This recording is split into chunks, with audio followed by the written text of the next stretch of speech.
The tank house actually grew out of a project that we were hired just to renovate his bathroom, which was a standard 5x8 bathroom. 2.5, 3 years later, we had completely designed the entire apartment, the roof garden, and took over the tank structure and turned it into a retreat.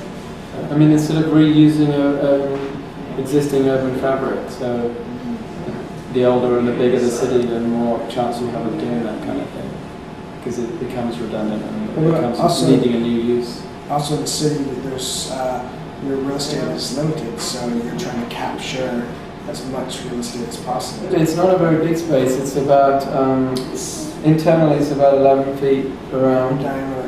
And it's a key shape, so it's one round room with a rectangular block that's stuck out of it.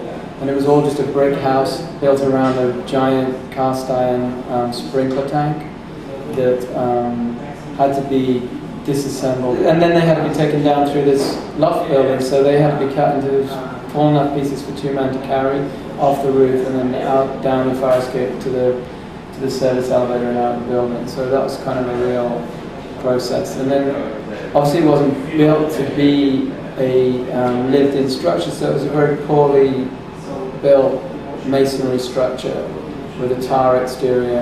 And so there was a lot of work sort of bringing that up to a standard that it could be maintained as that. So by the time we finished, we'd kept the shape and the bricks had been repointed and put right, and then the roof had to be remade and we put in a big window. I mean, the apartment looks out on the same view, so it's very aware of the view. So it's sort of the tank house actually relates more to the garden and the deck. So it's a sort of like it's a very New York thing, but it's also not it's a sort of a retreat. It's not New York. It was a place for him to go to get up there and retreat, read books, and then we put a skylight in.